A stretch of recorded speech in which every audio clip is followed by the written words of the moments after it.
I'm filling in for Julie Sondy. I know you all met Shauna earlier this week. Shauna, Julie, and I, we all work together. So, my background, just so you know who your facilitator is today, is I've been with Weichert for forever, for 24 years. I've been an agent. I have worked at corporate headquarters. And my last job before I came over here to the affiliate side was I managed, remember that little yellow house where it all started? That I managed that office for about 8 years before coming over here. So I've had quite the career with Weichert. I actually facilitated Fast Track for 2.5 years when I came over here. So I'm extremely familiar with the content. And not only am I familiar with the content, but I'm familiar with what it looks like boots on the ground, which is what you all are really concerned about, right? Because anybody can teach a course, but I'm going to give you, like, I know Shauna had some great stories, and Julie, I too have some great stories.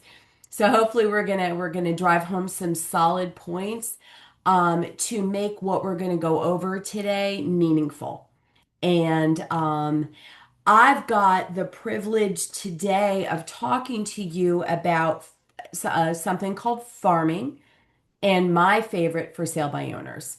So let me go ahead and I've got one more person to admit. Okay, I think we are all good. Let me minimize that window. And oops, hold on. Okay, I got everybody in now. So, okay, perfect. So we're here, believe it or not, session 8. You guys are almost done. You are going to have one more session on Monday with Julie. And then you can actually remove the fire hose that I'm sure you all feel like you're holding right about now. But that's good because that, what I want you to remember is everything that we're covering. This is not the only time you're going to hear it. This is just the first time. So, what you want to remember is what you want to do and kind of where the information is located. Okay? So before we get started, and reviewing the homework from Wednesday, does anybody have any questions about any of the sessions? And again, I'm familiar with all of them. So any questions yet? Any problems? Okay, Sarah, thank you. Okay, great. All right. So let's go over the assignments from Wednesday. So we wanted you to sign up, if you have not yet observed an open house, to sign up to observe one. So hopefully you've done that. And then you wanted to, if you have already observed one, we wanted you to sign up to host one. You can co-host with another agent, but open houses as a new agent is how you're going to meet buyers and sellers.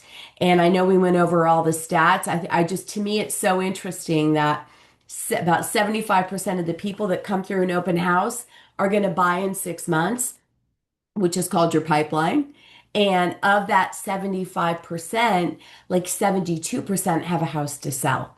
So when you are hosting an open house, they are coming to you. So it's a passive way to prospect. But then there's all kinds of things we can do to do proactive prospecting all around the open house. So we wanted you to order a minimum of 4 open house signs. And we gave you the path to get there to our approved supplier. It's really important that you have your own open house signs so you never run into, now I know we're saying a minimum of 4, but when Shauna was telling you about the open houses, you guys remember how many signs we tell you to have out? 8. So if it was me, yep, and I was starting up my business, if at all possible, I'm going to order 8. Because what that's going to do is that's your billboard for as long as that open house is up, right? It's really, really important that you have your name on it because everybody I'm looking at in the window has a unique name. And people are going to see your name tag, which I forgot to put mine on today. But people are going to see your name tag and they're going to know you're in business because they have seen your name. They're not going to remember if it was an open house directional sign or if it was a for sale sign in front of a lawn. They all think it was a for sale sign. It's a great way for you to start building your brand. And then review the open house information in Weichert University. And I'm sure you already realize that Weichert University is your source for all kinds of information on anything that you want. So, our agenda for today is we're going to be talking about the concept of farming. Farming in real estate is really important because what you're doing is you're taking a specific group, whether it be a group of people, a group of homes, and you are letting them know that you are their real estate specialist, right? And we're going to talk about how you go about doing that. Then we're going to be talking about working with for sale by owners and then some common objections that we all get. So let's get started. The first thing that I want you to remember, and if you've Peter Drucker is a almost like a business philosopher that has written some fantastic books. And this quote, especially in our industry, makes so much sense. And the purpose of our business, and I know Julie refers to you as your own CEO because you're independently, you're independent contractors. And just like your broker owner is independently owned and operated, guess what? You're independently owned and operated. It's up to you to make something happen. You're the CEO, the CIO, the COO, you're all of it. And you came to a broker that has all the resources to help you run your business. So the most important piece that you need to remember is your entire, I gotta let somebody in, is your purpose of your entire business is to create and keep a customer. Because if you've talked to any agents in your office that are successful, and you ask them the question, where is your business coming from? Probably okay, I'm going to say it's probably 98 to 99% are going to tell you it's coming from their past clients. So, what your job right now is, and I know it seems like a huge undertaking, is to build the foundation. That's why we're talking about all the different ways that you can do that. You don't have to do every single thing once your business is established. But in the beginning, you don't know what's going to work the best for you. So you kind of have to do it all to get really good at working with people, solving problems, and handling objections. So, what is farming? And again, it's just that consistent focus on a specific group, whether it be geographic or demographic. So, demographic farming might be, say you are a veteran. Maybe it's working with veterans and helping them because there's special USDA loans not USDA, but special veteran benefits that they get. And you can market to that group and help them, take full advantage of all the benefits that they have for VA loans, for example. Maybe you like working with first-time buyers. So then maybe you focus on rental communities where people can purchase, right? Because now they rent, and then you can help them pick a strategy so that they can buy a home in the future, right? Maybe you could have buyer career seminars, all kinds of things that you can do with that. Maybe you want to work with people that are seniors and are downsizing. That's a really niche market because they need specific things, right? They need someone to come in and help them declutter because they've probably got 25, 30 years of everything from, the kids' kindergarten, you know, paintings to all throughout, and you need to help them kind of streamline that so that they can get top dollar for their home. And you can get a special designation from your local board for that. So there's all kinds of things you can do that are demographic. So this is a marathon. It's not a sprint. You are, I'm not saying it's not going to happen, but when you pick an area of focus, whether it be demographic or geographic, it's not going to be a 1 to 2 month commitment. It's going to be a 2 to 3 to 5 year commitment to really realize the success that you're entitled to because they have to get to know you, they have to get to like you, and then they're going to trust you. And even if they haven't done a real estate transaction with you, if they know you, like you, and trust you, they will refer you. So your job is to just relationship build, right? Show your value. Um, so it's all about planting and sowing these seeds to create the top of mind awareness and trust. So, when people are thinking real estate, you want to get invited early to help answer their questions. So they've got to look at you as the local real estate expert. How many of you have a local real estate expert in your area? Right? Okay. And can you share how did they become the expert? What are they doing?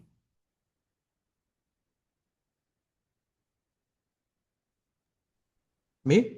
Yeah. Yeah. Well, in Aruba, we have most people are local experts because we sell the whole island. Mhm. So in their case, they talk about the areas that they want to promote more. So it can be multiple areas, but if there's a group of houses in a certain area, they highlight features of that specific area for those group of listings. Uh-huh. And how do they do that? Through mailers, through Mostly, what I've seen is mostly social media. Okay, Yeah, perfect. that's the way it works here mostly. But mailers, I haven't seen that as much yet. Okay, great. Great. So we're going to kind of talk about all of the things. So, and some work better than others, and the more that you work with it, you'll see what's working for you. So, thanks for sharing. I appreciate that. So, this we like to call the seasons of farming. So, remember, I said it's a marathon. So, this is kind of how it breaks down. In the first 3 months, that you once you've selected your farm and you start doing the getting to know you things, it's just the first 3 months are just getting acquainted, getting your name out there. Maybe you host a garage sale in, say, we're talking about a geographic farm, a community, and we send around flyers that we're hosting a community garage sale, or maybe we're doing collecting coats if it's, getting close to winter, maybe we're promoting a backpacks, collecting backpacks for an area of need. There's all kinds of things that we can do to initially get our names out there that don't really have much to do with real estate, but certainly have a lot to do with the community and building that relationship. Season two, which is really the next 6 months, is all about building name recognition and trust. And I mean, we see, like, if we use a politician for an example, like a local, someone who's running for mayor, right? They follow this process. The next 12 months, so now we've already finished the first 9 months. Now the next 12 months, right? So now we're up to 21 months and we're becoming the geographic demographic specialist, right? Depending on if we're talking a geographic farm or a demographic farm. And we're becoming this specialist because we're offering something of value, whether it be a home valuation, right? About, what's their home worth? The buying process if we're working with first-time buyers. And it's just being very consistent and running programs. Do you have to have a buyer consult, a buyer seminar every month? No, but have one once a quarter and really be targeted with who you invite. And remember, if you have a buyer seminar, and nobody comes, it doesn't matter. Because what matters is your marketing, that you are in the business of helping buyers, first-time buyers, get to know the process so they can buy a home. So you're letting people know why you're the specialist, right? It's that brand awareness. And season four, this is the harvest, right? This is the next 18 to 24 months. And we call this the harvest because this is when your phone is starting to ring. It's not you calling them, but they're starting to call you like, hey, I noticed in this area, this property just sold. What was the sale price? So, in order for you to be able to answer these questions, you've got to know the market, whether it be geographic, demographic. You want to get really, really good at understanding how the market is in your area and then owning your territory. And we've seen top agents do this where they are at every event. Their name is on practically every for sale sign that comes up. They're hosting the open houses, they're doing all the things. But what we've also seen is you've got an agent that's worked really, really hard to become the agent of that area, and they move, they leave, and all of a sudden the territory's opened up. So what we're going to do is we're going to talk about the importance of selecting a farm that's going to work best for you. So building the ideal farm and deciding on a budget. So when we talked about business planning in session one, part of what if I don't know how much Julie talked about the sales, it's the agent success tool that talks about budgeting, but you're running a business. So do you need a marketing budget? Absolutely. Does it have to be an enormous amount of money? Not really.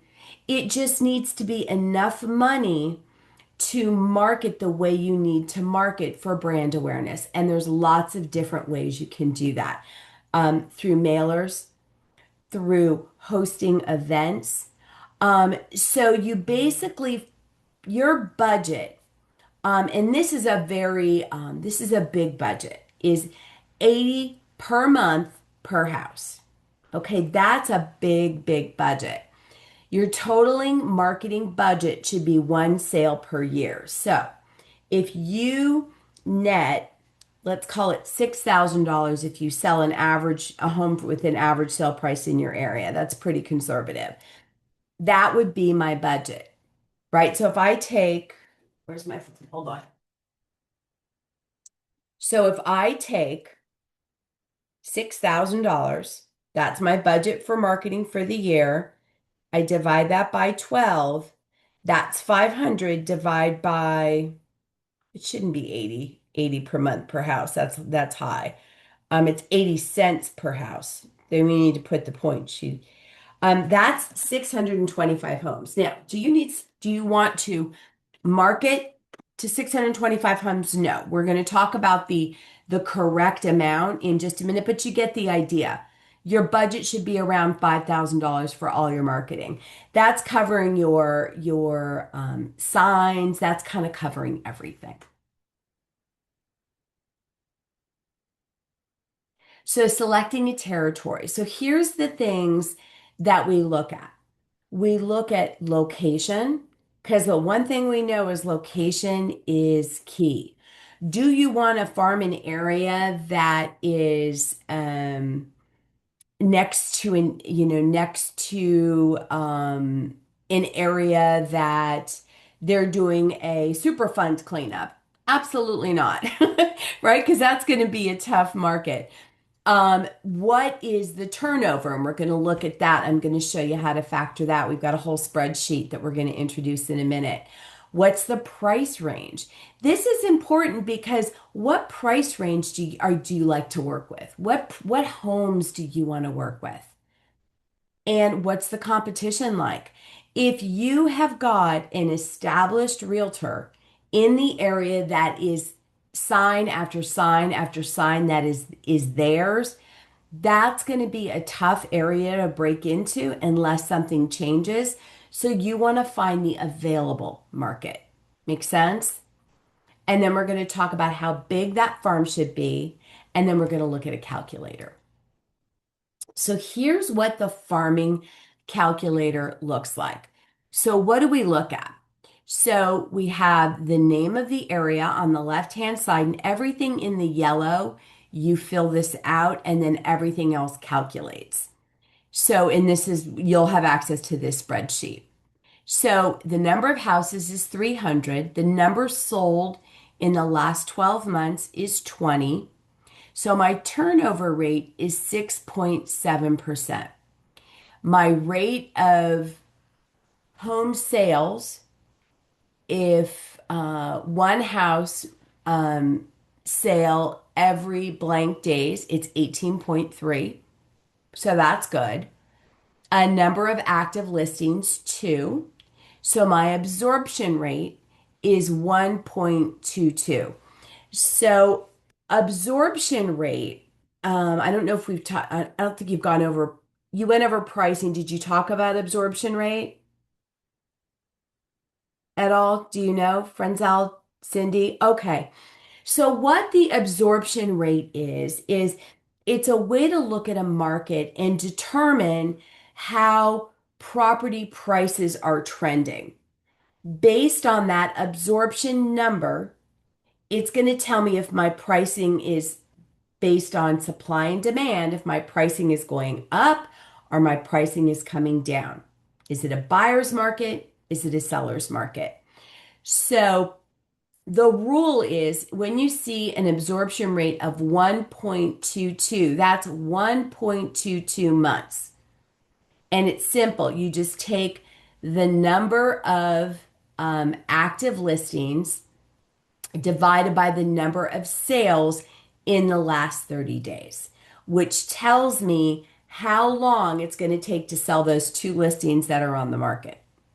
Well, based on a rate of a home sale every 18.3 days, it's going to take 1.22 months to sell those 2 houses.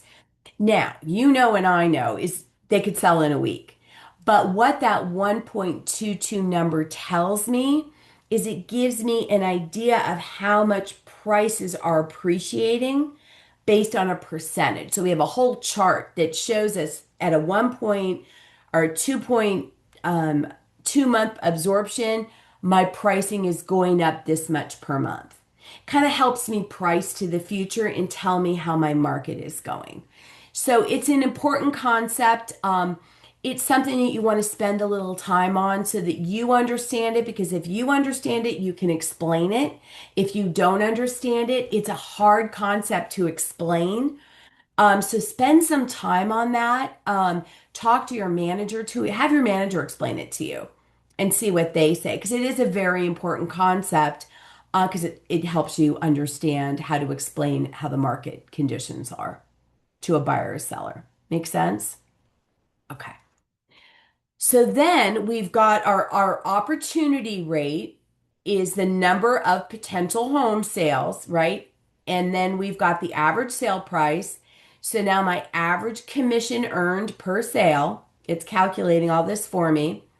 Um, Potential 10% market share opportunity. What's my market share opportunity? And it basically flushes everything out. Potential commission earned if I have a 10% market share.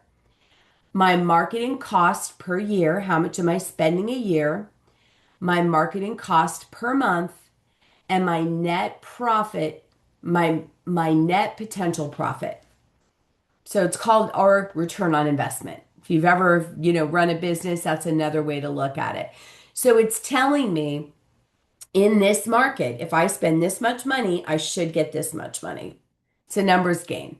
So would this be an effective market? Absolutely. Absolutely. But I got to look at my budget. Okay. So I want to, I don't, my budget and my capacity to effectively market, because sometimes, and I'm going to go to this, yeah, this slide. So how big do you think your farm should be? How big do you think? 5,000, 1,000, 500, 300. What do you think? Any ideas? So the answer is 300. And the reason is if I have 5,000 homes, number one, I'm spending a lot of money, and it's that proverbial throwing spaghetti against a wall to see what's going to stick because I don't have time to make the calls. I don't have time to follow up. I don't have time to effectively market to 5,000 homes. And that's going to be a very, very big budget. And remember, when we talked about the seasons of farming, I got to wait till I get to the harvest. Do I have enough money to sustain me to market to 5,000 people for that length of time? Right? So the answer is probably no. And 300 is a great farm size because it gives me enough to do and it'll keep me busy, but it's manageable and it sets me up for success. So if we go back here, it says our calculator helps evaluate your area's turnover, absorption rate, opportunity rate, marketing investment, and potential profit for your farming campaign. So you just fill in the yellow and choose the area that makes the most sense for you. When you're choosing an area, make sure it's an area that you know, you like. You know, it's that it might not be the neighborhood you live in. It might be that neighborhood that you love driving through, right? That you just think it's charming because it's got parks or whatever it is. But again, remember, keep it to 300 homes. That might not be a whole neighborhood, it might just be a couple streets, right? Two, three, four streets. To figure out the turnover rate, we went through all that. So I want you, as part of your homework, you're going to be downloading this and running your own areas. And where do you think we're getting these numbers from? We can get it from RPR, which is, did you guys go on to RPR yet? Did Julie talk about RPR? So RPR is a tool that you have available to you as a member of National Association of Realtors. I have a an account, an RPR account, and if we should have time at the end once we talk about for sale by owners and we get to all that. I will have time to log in to RPR and I'll do a quick walkthrough because there's a couple things I want to show you that I think are really, really great tools in there. You can also get this information from your MLS. And under it's a little harder on my Weichert on the listings tab, but I would just simply go MLS or RPR. This farming opportunity calculator is located in Weichert University, and then just search farming calculator and it'll come right up. But what you have to do, and this is just something unique to Weichert University, and if you've been in there, you know what I'm talking about. You have to enroll in the course to get the information. It doesn't just allow you to download, you have to click that enroll button. So make sure that you remember to do that so that you'll be able to download your farming calculator as well. And just save it on your desktop.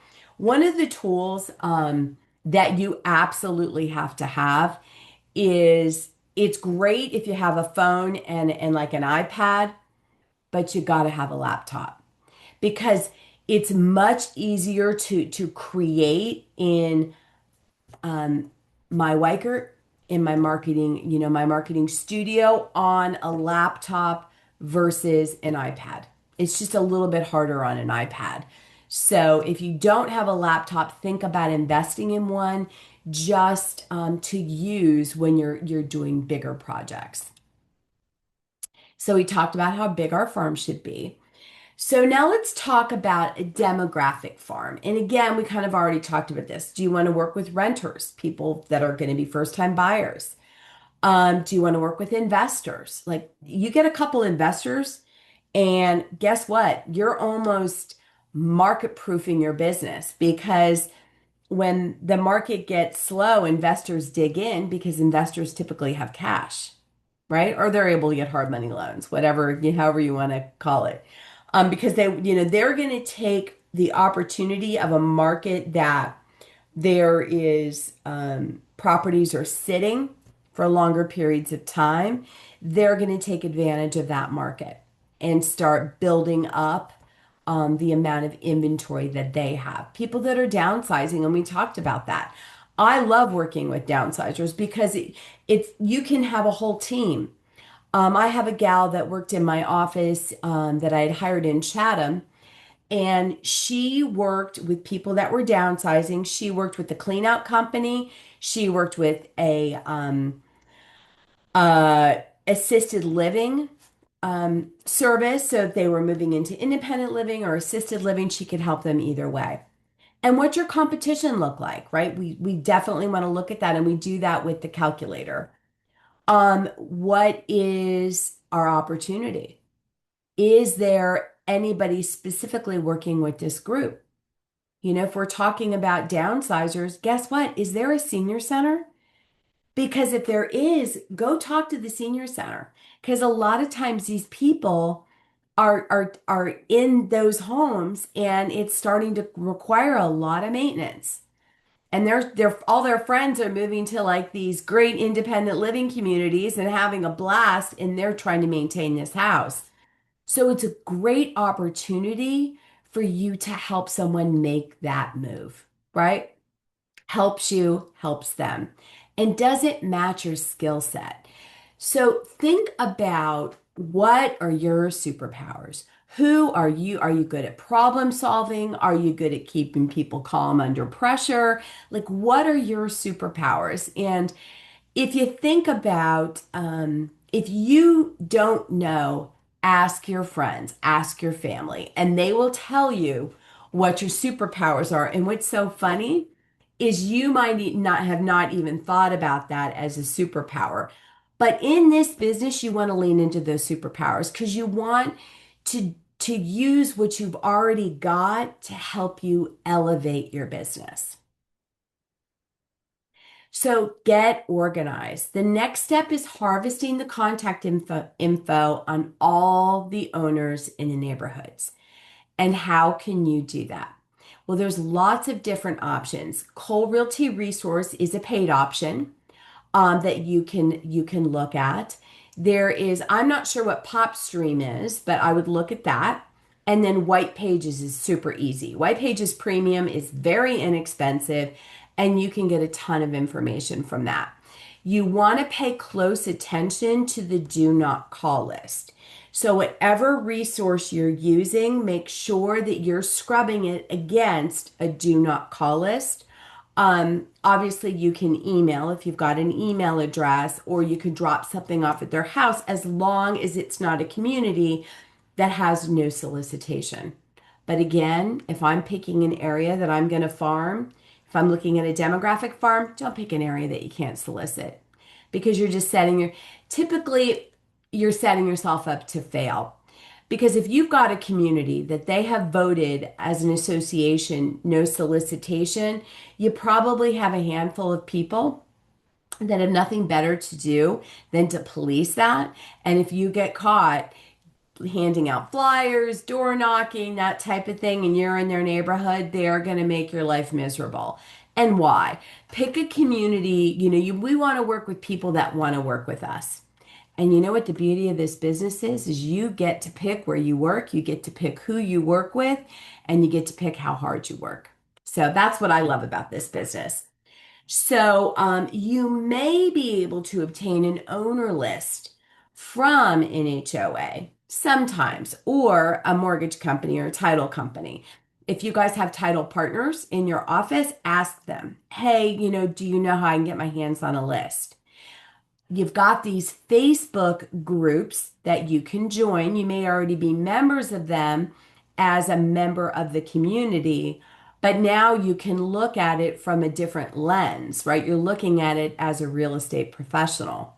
Same thing with those next door groups. I don't know if you have them in your area. I don't know what you guys have in Aruba, but these are specific groups that people share information.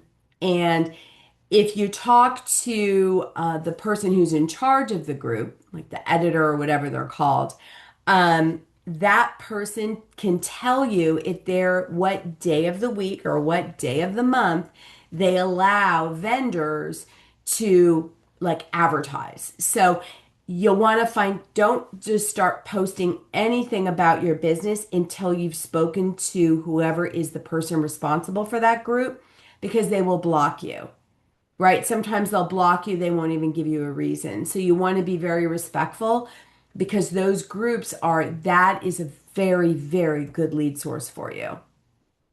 Um, an accurate database is going to help you maximize your marketing effectiveness. So once you have that list, you're just going to re-scrub it like every, like every 2, 3 months to make sure that you're scrubbing out those do not call numbers. And listen, if you accidentally call someone that's on the do not call list, just apologize. Say, I am so sorry. The database that I used did not have you listed. I will make sure to notify them, let them know to add you on in their database, and have a wonderful day. And if I can be of any help in the future, let me know. That's it. If you're nice, you're cordial, even the nastiest person will normally get you through it. Okay, so adding your farm area to my Weichert. So this is really important. This is all part of this staying organized part. So hashtagging your leads. If you have not been through the My Weichert training, which is those quick start videos that are in Weichert University under the technology tile, go ahead and go through those. It's like, I think it's 11 weeks or 11 sessions. They're about 30, 40 minutes each. It's Anthony, the majority of them are Anthony Rotaco, who is our VP of training and development. He's awesome and he's really good at explaining things step by step by step. Very calm, great voice and easy to listen to. So challenge yourself and start doing all that My Weichert training because this is how you're going to launch your business, right? And this is how you're going to stay organized. When I started my business in 2002, I swear I get it from my desk. I had post-it notes stuck on me. I mean, it was not a good way to stay organized, right? Because as soon as they stopped sticking, I don't know where they went. So now you've got this amazing CRM, and trust me when I tell you it's one of the best in class, right? This is the technology you need to be super successful, but you have to use it. And a hashtag is just an electronic file. It's a name so that everybody, so for my farm area, I might call it, maybe it's Green Hills. That's the area, the neighborhood. So Green Hills Farm. So every person that I'm adding in here is hashtag Green Hills Farm. So I know that that's my farm because what I can do is say there's a new listing on the market in that area. I can go into the listings in my Weichert. I can find the listing and I can email it to a hashtag. So I can send an email and I just put the hashtag in, it'll email it to my entire farm. Click, click, done. And that's the beauty of the CRM, right? You can organize them using a status, right? They're going to be typically a farm is going to be there's two categories. You have your prospects or you have your sphere. Now, sphere means they know you and you're in real estate. Prospect means you want to get to know them. So when you're first starting to farm, they're going to be prospects, right? And then you're going to move them as you get to know them, you're going to move them over to your sphere. Make sense? So, and if they're actively looking, you're going to move them into active status. So it'll go prospect, sphere, and then active. And then you can track them in My Weichert. Set them up for market reports and make sure to add great notes, right? The better your notes are in there, you'll remember that they're someplace soccer. So that next year when you talk to them, you're going to be like, oh, did Sam start soccer yet? The fact that you remembered their son's name and that he plays soccer is going to be huge, right? Because people don't care how much you know till they know how much you care. And this is all relationship building. So, this is how you communicate with your farm. So, the planting of the seeds is that introductory letter. Hey, I just wanted to introduce myself.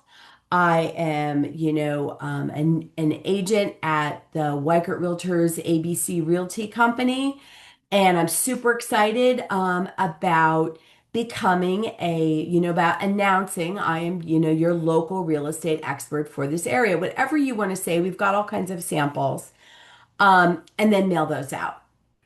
But what you want to do is do not print mail labels. You want to handwrite these labels. 300 is a lot, but guess what? Do 10 a day. Right? As you're writing out the letter, I'm taking their information and I'm putting them in to my MyWaker. So I'm putting them in the CRM, I'm writing a letter, and I'm sending it on its way. What I'm also doing is I'm creating the ability to follow up. So, like in 7 days, oh, hey, did you get my letter? Don't know if you have any questions. Don't know if you've ever thought about getting a valuation on your home. Please let me know if I can be of any help, right?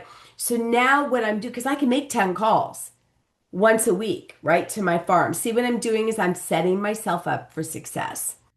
So, 10 a day, that would be 50, right? Which is a great, which just trickle it. So I would send 50 out. And so I sent 10 on Monday. So the following Monday, I'm making those 10 calls. Just keep organized and you can set this up on rotation. Watering the seeds, that's my introductory visit.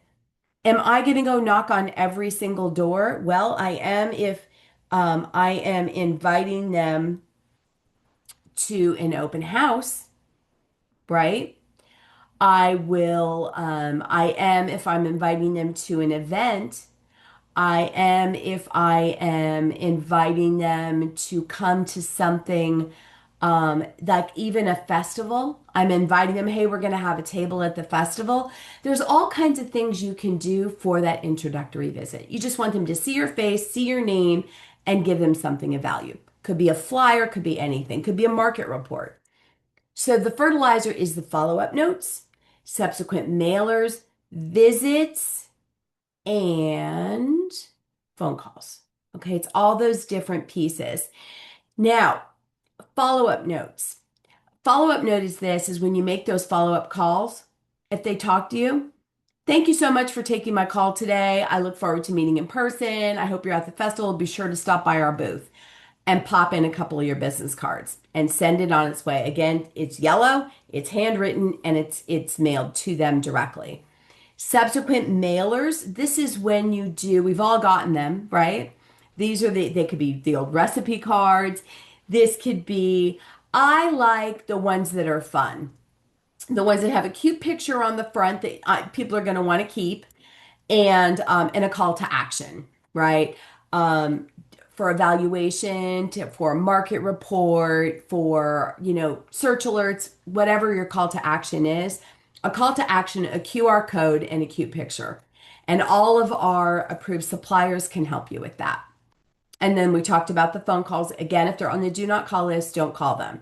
And then we've got the harvesting time, and we talked about that. That's when they actually start calling you and referring you. So you want to communicate in all these different ways.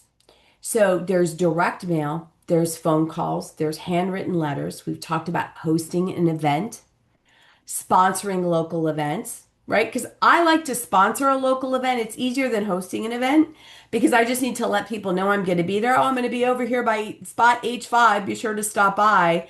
And I've got some great giveaways, right? And a raffle that you can enter. Door knocking, right? Door knocking, social media posting. You were talking about social media posting earlier. Open houses. Open houses are a great reason to stop by and talk to somebody, right? Invite them to the open house. We've got email marketing, video messages, which we're going to talk about more in a minute, and then charitable sponsorship and donation collection. Don't underestimate the power of this because it makes them feel good. you feel good, and it helps the community. It is just, it helps everybody all the way around. And it's something that you can do it once a quarter, right? Don't just do one and done. Find an event, and it's an event. Can you hang on 1 second? I hate to do this, but I have got to take this and I'll tell you.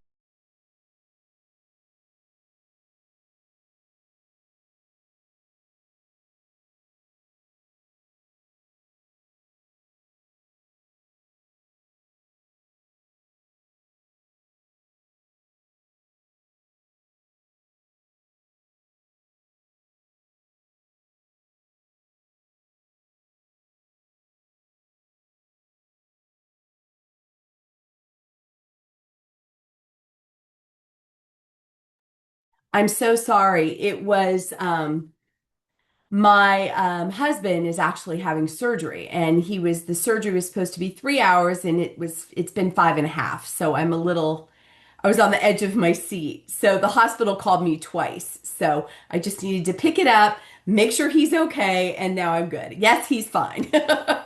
He is in recovery. So thank you for that. I apologize. Okay. So moving on. So again, charitable sponsorship. Find a charity that means something to you that you want to be involved with every year. And it's going to make you feel good. It's going to make your farm feel good, and it's really important. So what is your plan of action? So consistency is key. You cannot go in, do a little bit and leave and expect to have results. This is a marathon. Repetition builds reputation, right? Repetition builds reputation. People will start thinking of you as the trusted source. You've got to provide value, helpful content, not just sales. And we've got some resources for some free helpful content that we're going to talk about.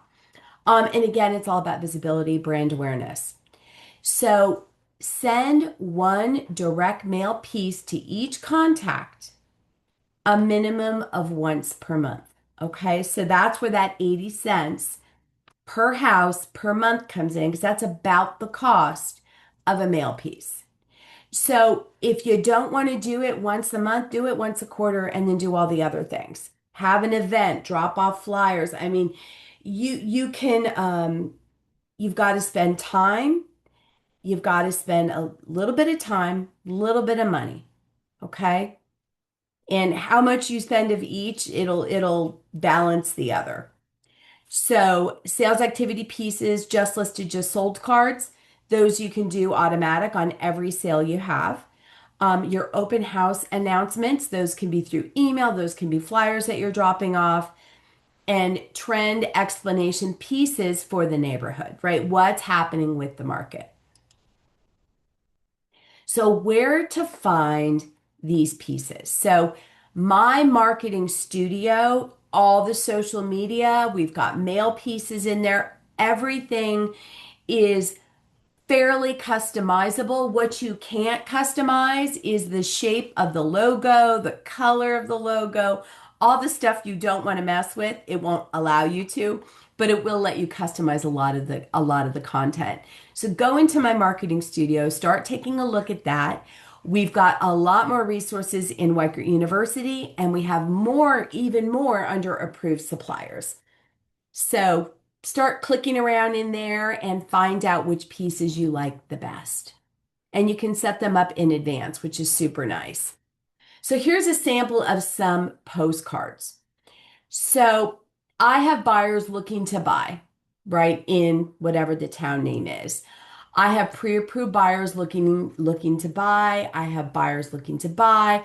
I have pre-approved buyers looking to buy, right? These would be areas where maybe there's more inventory and not as many buyers, right? You're letting sellers know that you've got buyers. So 21 touch points. This is the Pro Power 5-year follow-up program. So what this is this is a program designed for all of your sales. And you can sign those buyers and sellers up for a 5-year program. They get 21 touch points and it's $48 for the whole 5 years. This is a no-brainer. I have, they get a magazine, they get address labels for their new home. They get home topic postcards mailed every winter and summer. So twice a year, they're getting home topic postcards mailed. The Today's Living magazine is beautiful. And this is set it and forget it. You just do it for every single sale you have. It'll come right out before you even get your check, and it's done. So when I became a manager, I had been, as I mentioned, an agent. So when I became a manager, I was not following up with my past clients. I was very, very busy, right? Building my office and recruiting and doing all the things a manager does. And I had met these people at an open house. And I wound up selling their house. I hosted an open house at their house. I only hosted one. We sold it. A gal I met at that open house said, I'm going to call you in the future. And I had sent this to those past sellers. They bumped into her and she said, I wanted to give that realtor a call. Do you have her contact information? And because I had signed them up for this, they have my contact information. They gave it to her. She called me. We wound up selling her house to a builder who built 2 new homes, which I listed. So I got her sale, 2 listings, and I sold one of the new construction listings myself. So, I mean, all I'm saying is we don't know what's going to make the difference. So just budget and do as much as you can. But this I would absolutely do every single time. How am I doing on time? Okay. So, Facebook and Instagram posts, these are all pieces that are in my marketing studio. Again, we can customize some of the information, but they look professional, they look modern, and they look absolutely beautiful. So, phone techniques. Okay, so let's talk about this for a minute. Um, because when we're on the phone, and if you've ever been in ran a business where you make a lot of phone calls, people can hear um, if you're in a good mood, they can hear if you're in a bad mood. So what I want you to do is stand up. Stand up and smile when you're talking on the phone because people can feel your smile. You want to ask open-ended questions to kind of get them talking, right? Open-ended questions are always who, what, where, why, and when, right? So who, what, where, why, when are open-ended questions because what an open-ended question means is it can't be answered with a yes or a no. So it solicits them to give more information and listen. This business, we have 2 ears and 1 mouth, and we have to use them at that ratio. So we listen more than we talk. And I'm a big talker. And when I started in real estate, that was a struggle for me because I always knew, or at least I thought I knew what that buyer or seller was going to say. So I would jump, I wouldn't even let them finish. I would jump and give them my answer, and jump and give them my answer. I was just trying to show them all that I knew, all the information I knew. But I came to realize how much more important it was to listen to their response, to consider it, and to respond, right? Once I got better at that, my conversion got a lot better. And it was easier for me to do lots of things. So give them time to talk. Show what you know, absolutely, but don't what I call show up and throw up, right? Don't tell them everything that you think they need to know about you. Let them ask you questions. Give them a copy of your resume, right? Let them take a look at that and say, hey, do you have any questions? Find commonality. Really, really important. Set a goal for each call. So, what a goal looks like is my goal is to see if they're going to come to the festival that we're having. So, what you would do is a question like, hey, I was just wondering, I sent an invitation. We're having a festival, we're hosting a table, and I'm trying to get an idea of how many giveaways, that we want to have or how many raffles we're going to have. Do you think you're going to be going to the event? Yes or no? Great. Fantastic. I can't wait to see you there. Hey, by the way, if you're ever curious about getting more information on the market, just let me know and I can send that to you automatically every month. So offer them something, right? Call to action. This is really important, this next bullet point. Use home when working with buyers because home represents a family and a way of life. When you first meet with the seller, it's going to be their home. Refer to it as their home, and once they list their property, we're going to start referring to it as their house. Because what we're trying to do is get them more emotionally detached from their current home and get them focused on their next step. This is just psychology, but it's so true. It is so, so true. Ask a buyer. If you're in a house and they're all excited, so can you really see this as your next beautiful home, your next home? Can you see living in this beautiful home? Because home means family. Home represents a way of life. So, and the goal of every call is get to the next step. Whatever the next step is, you need to know where you're taking them. And then when you meet someone, your ultimate goal is to help them buy or sell a house. But your immediate goal is to maybe have them sign a buyer agency agreement. Maybe then after that, show them a house. Maybe after that, get them pre-approved. Whatever the steps are, you need to understand what the steps are, let them know kind of where we're taking them, and then move them ahead. So here is some introductory dialogue. Now, we have a very cool way using AI to create scripts in my Weichert now. So if I click on a contact, I go to the upper right-hand corner, I click on call. There's an AI feature that says call assistant that allows me to create scripts. But before we had that, we had this, and we have a whole book of dialogue for you. Hi, this is Diane from Weichert Realtors. How are you today? I recently sent you a postcard about how the market is, and I wanted to follow up to number one, make sure you received it. I actually live in the neighborhood and just wanted to let you know that you can feel free to use me as a resource for any real estate questions you may have. So if you see a for sale sign and you want to know what the price is, give me a call. So, however you want to handle that, just be very conversational. All a script is for is to just kind of help you stay on target when you get nervous or if someone tries to throw you. So we talked about 300 people. So let's assume here's a sample contact plan. So assume we've got 300 people in our database. We are going to automate emails and mailers from My Weichert and our CRM campaign, right? So we can do all that, automate all that. We are going to use ready-made templates. We're going to do 40 touches a year. We're going to send 26 emails, so 2 times a month. And we're going to send out 12 mailers, one a month.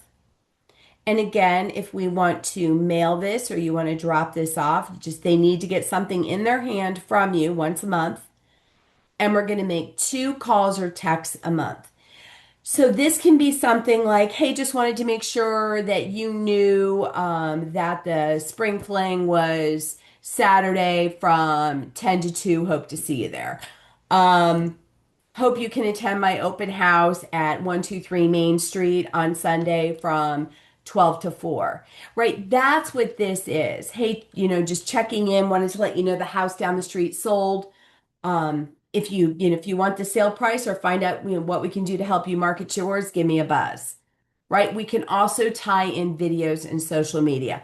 Social media, we can't really see how much exposure we're getting, and with videos, we can, right? If we're sending it through my Weichert, we can see if they're opening up the email or not.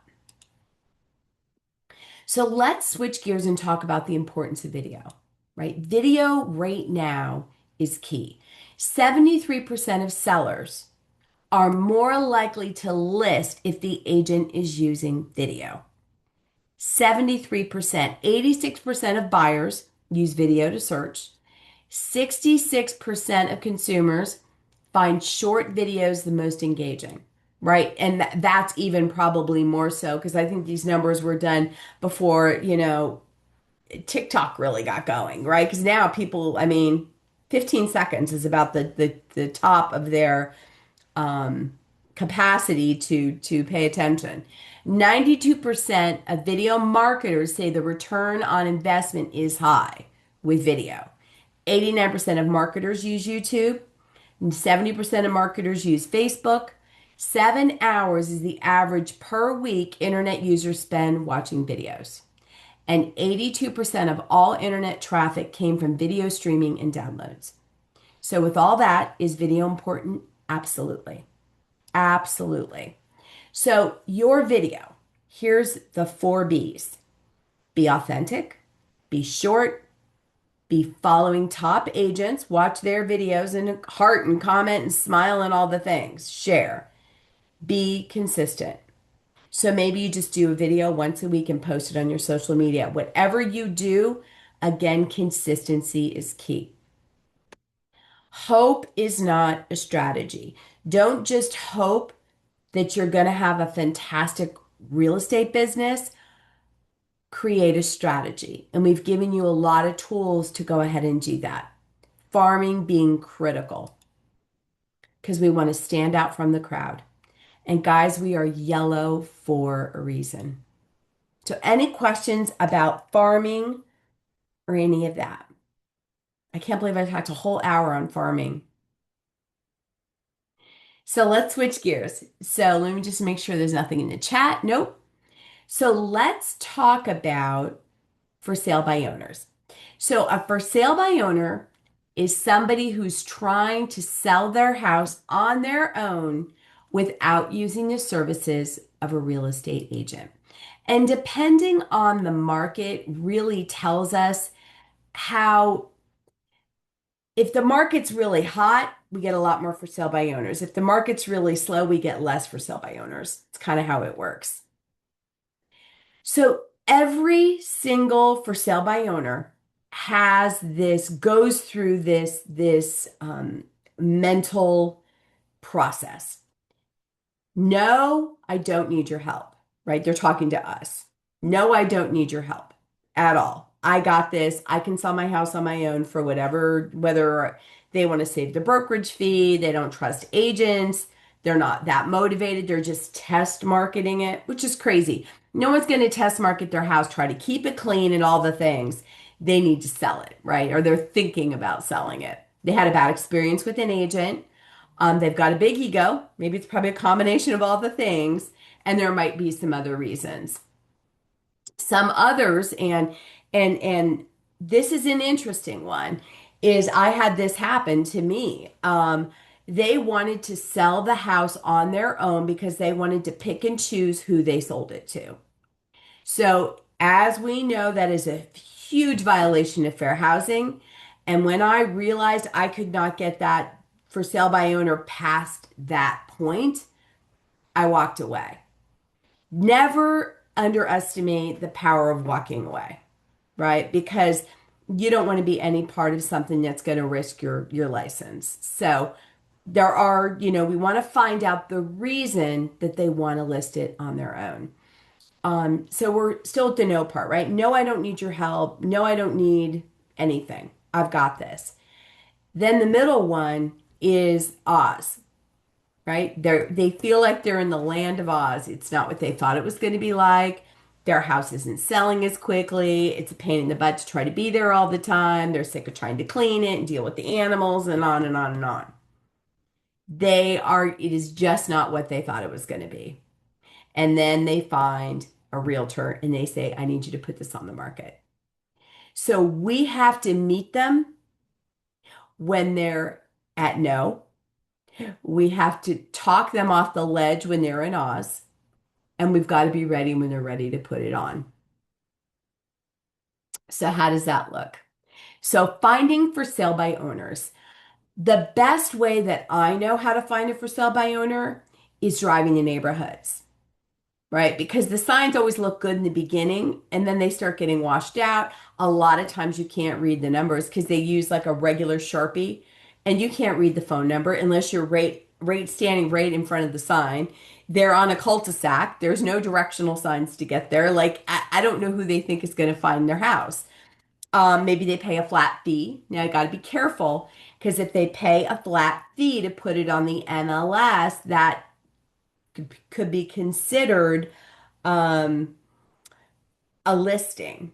And we are not allowed to solicit an active listing. So we have to get a little more creative. That's why it's really, really important because when they're at the no place, they haven't put it on the MLS.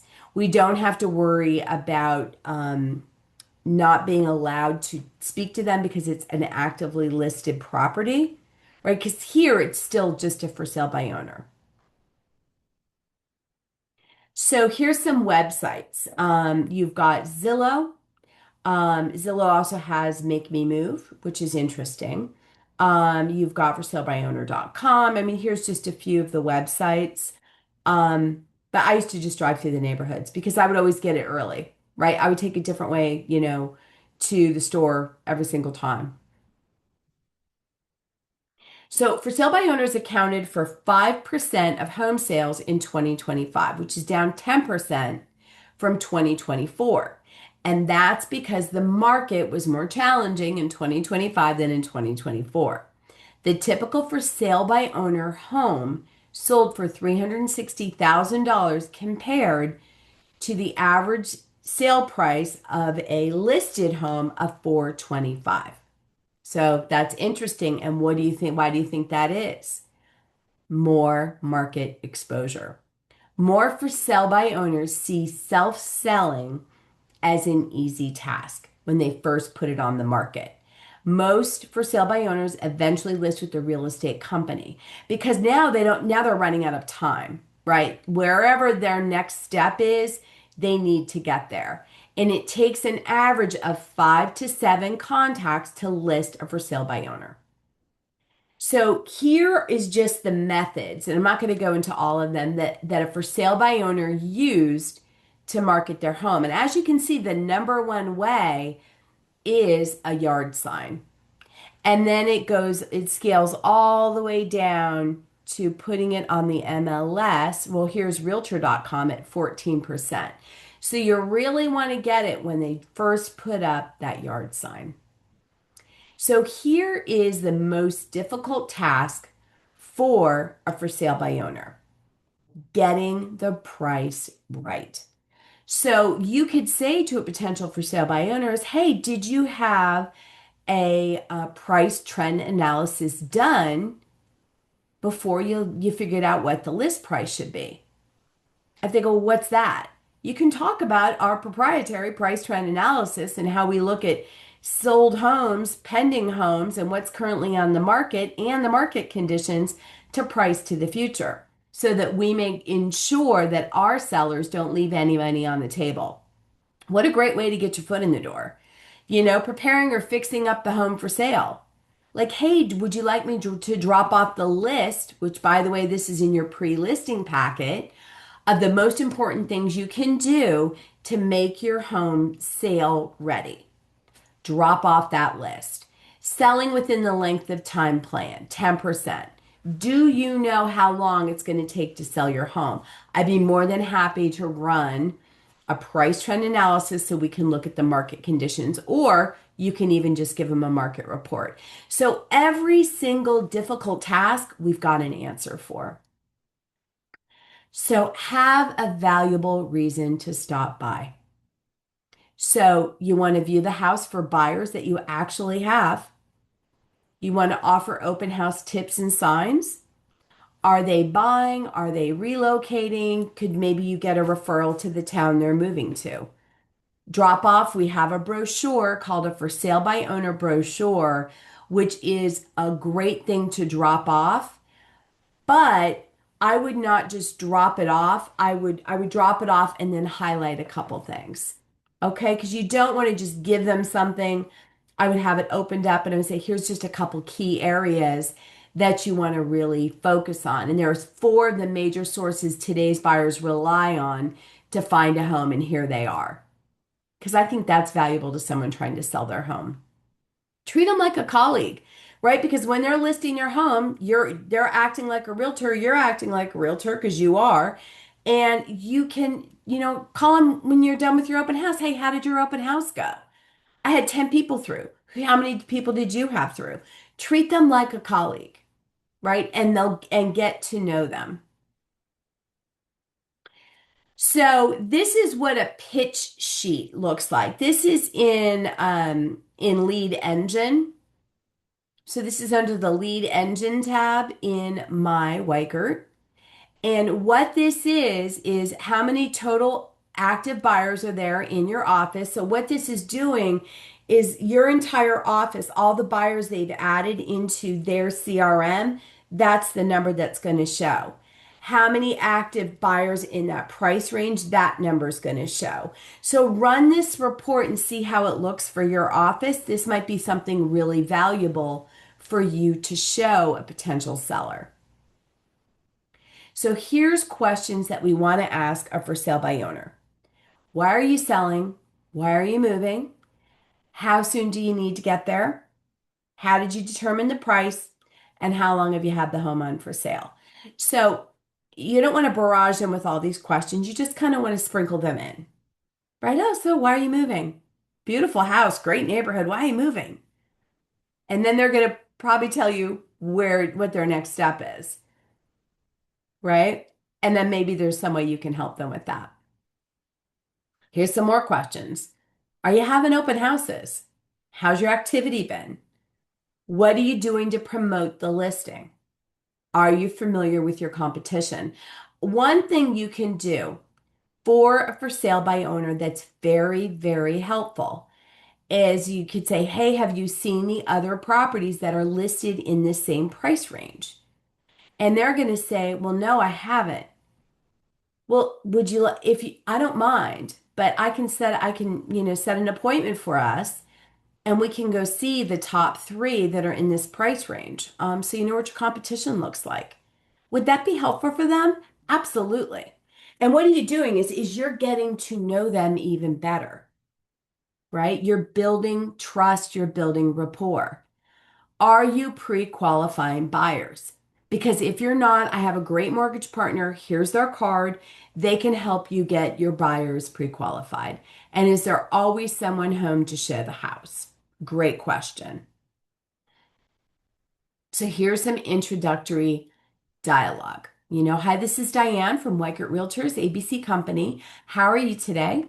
I see you're selling your home. I'd love to stop by and visit your home and preview it for my buyers. Now, this is only if you have buyers, okay? Which we all have buyers. Um, are you living in the property or is it an investment? Great. What time is good for you? I'm free now or would tomorrow be better? Right? So you want to give them that double answer and or two options. And would you be willing to work with me if I can sell your home to a qualified buyer? All right. And tell me, how are your open houses and showings going? And are you getting the activity you expected? Right? Because they're going from no to Oz. Just remember that. No, Oz, on. And they all go through the same process. Now, the one thing I know is depending on their motivation is how quickly they go through the process. If they're not in a big hurry, they will stay in no and Oz for a much longer period of time before they're ready to have a realtor put it on. If they have bought another house, if they have a tight time frame, they're going to go from no to Oz to on, right? They will get there quicker.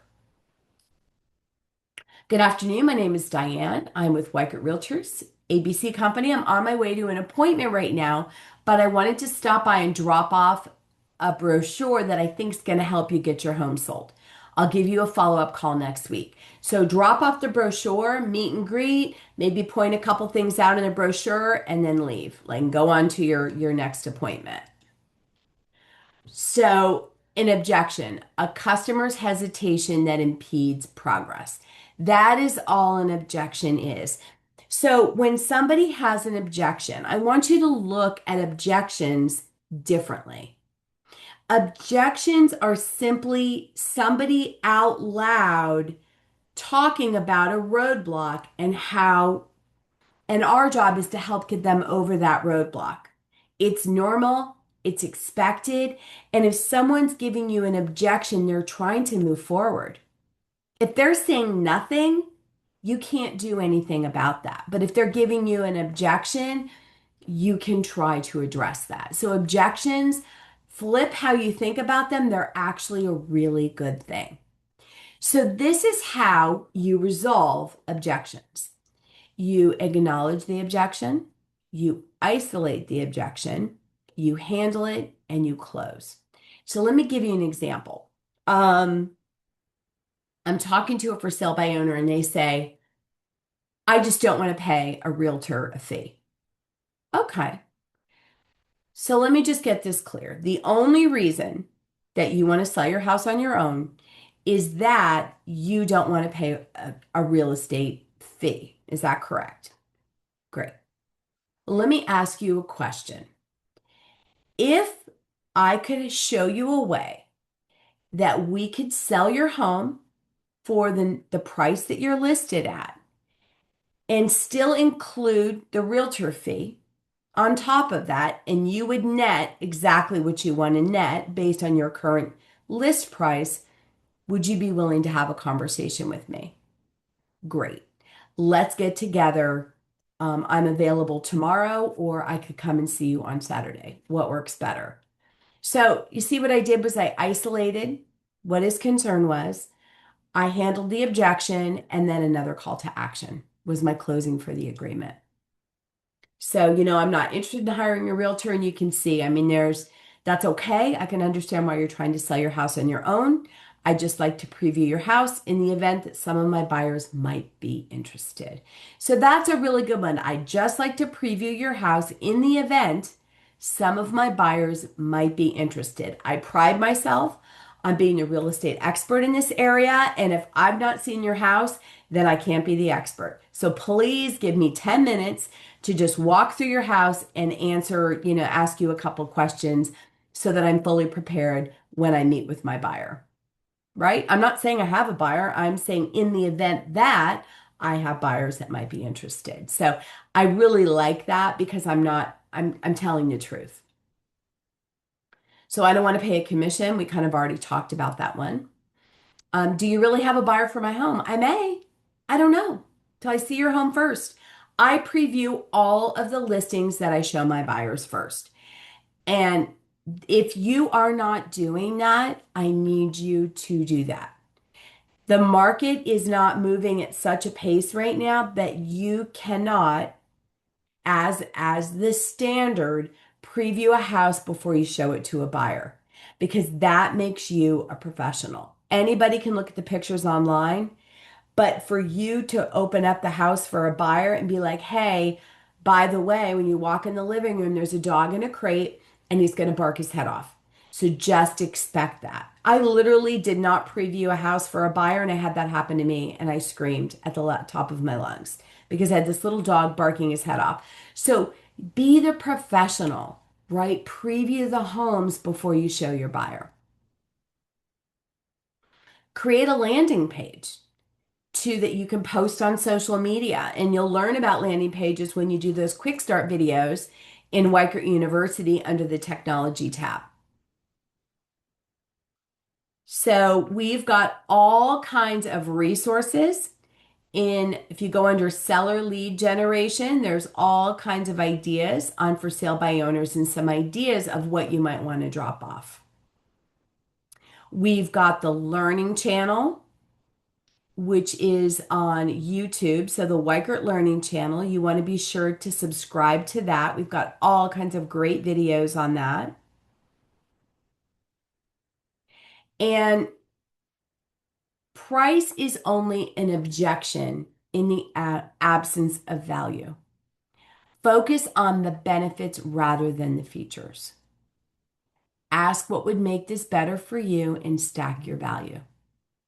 And there's a link here to a webinar, and I'll make sure that's in the email. Okay?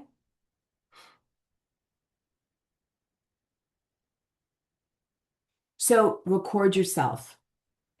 Get your phones out, record yourself handling objections. The more you hear yourself handling objections, the better off you're going to be because that recording will stay in your head. And if somebody's giving objections, everything's happening exactly as it should. So, any questions about anything we covered? Okay. So, this is our assignment for today. And I am going to go out and I'm going to spend just a couple minutes in RPR. So, I'm going to walk you through that. But our assignment for today is going to be meet with your broker or manager and discuss selecting a farm area. Do not skip this step. Do not try to do this without making this initial investment. Not enough agents do farming properly, and it's very, very valuable. Get familiar with your farm area and all the listings and everything that's happened. I would go back 6 years and look at the everything that's been sold in your area and get to know your farm. Put your contact plan in place and put your activities on your calendar for every month. You remember the contact plan that we went over. So you're going to take it and you're going to break it down. Make 20 calls and prepare to share the outcome with your manager. Find for sale by owners and record yourself introducing yourself to a homeowner in your farm and talking to a for sale by owner and rehearse handling objections. So I know it's a lot to do, but you've got the entire weekend to do this and just time block. Time blocking is key because tomorrow is yesterday's today, right? So make sure that you get it done. And I'm going to go now. I'm going to stop sharing. And I just need you guys to give me a minute and I'm going to log into RPR.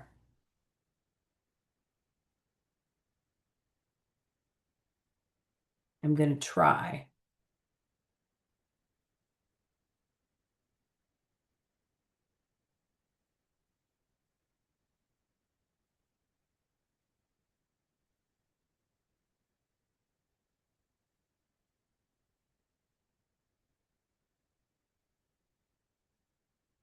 I will be right with you. I'm logging in right now. The one thing I love about RPR is it always remembers your sign on. So let's see, share. Perfect. Okay, when you're first logging in to RPR, can you guys see my screen? Okay, perfect. When you're first logging in, you need what's called your NERDS ID, which is your NRDS ID. That you got when you joined the local board. Okay, and it's your National Association of Realtors ID, and you're going to need that when you're registering. So when you get into RPR, you're going to see this screen, and there is all kinds of training. If you look under the Learn tab, there's all kinds of great stuff in here. This is a wonderful resource. So it can give you market trends, it can help you find properties to look at when doing a price trend analysis that are maybe never listed on the MLS, off market sales. You can find those in here. You can look at properties. So let me just put in, let's see, let me put in a property.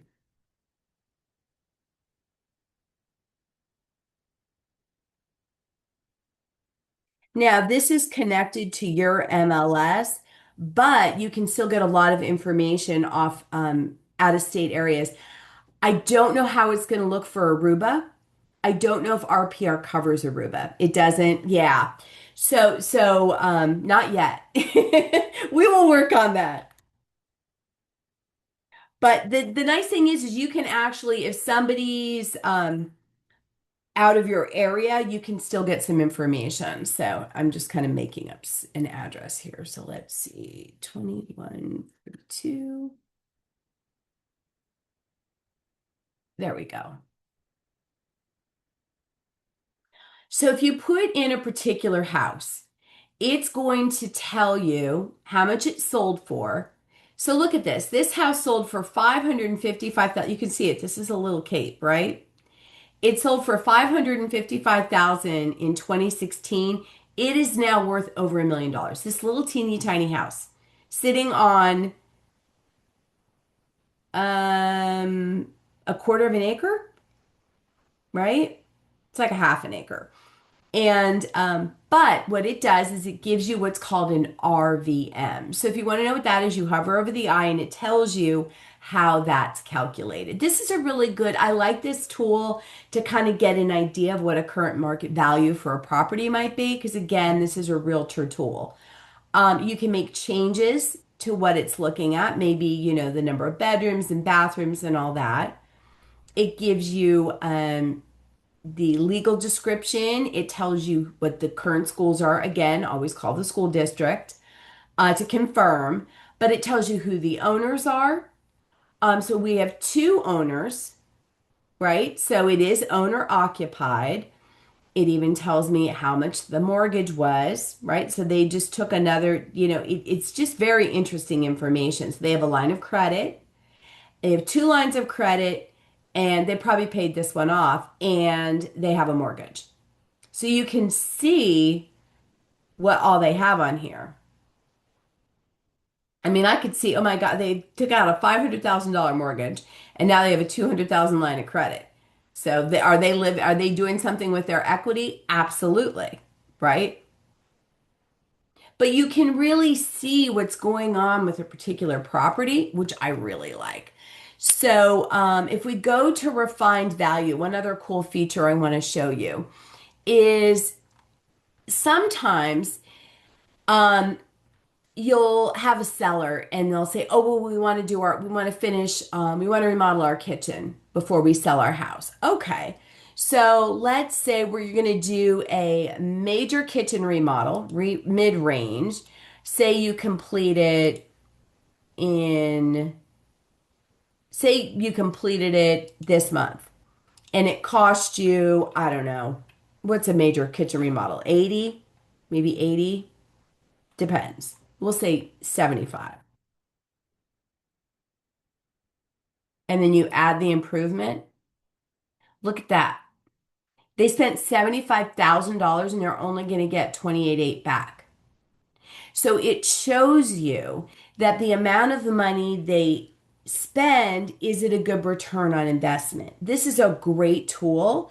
And if you want to know where the information's coming from, hover over the I and it tells you where it's sourced from. And this is a regional source. So this is very important.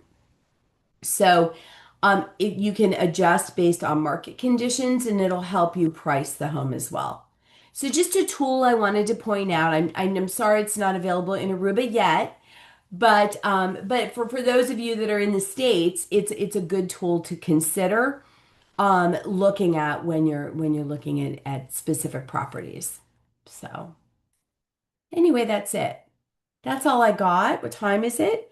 I'm finishing 4 minutes early. Excellent. Thank you all for your time. Have a wonderful weekend. I will edit the recording and get it sent out as quickly as possible. And we will see you back here on Monday for our last session together. So remember to pick your farm and start looking for those for sale by owner signs. See y'all. Bye. Have a nice weekend. Thank you. Bye. Bye.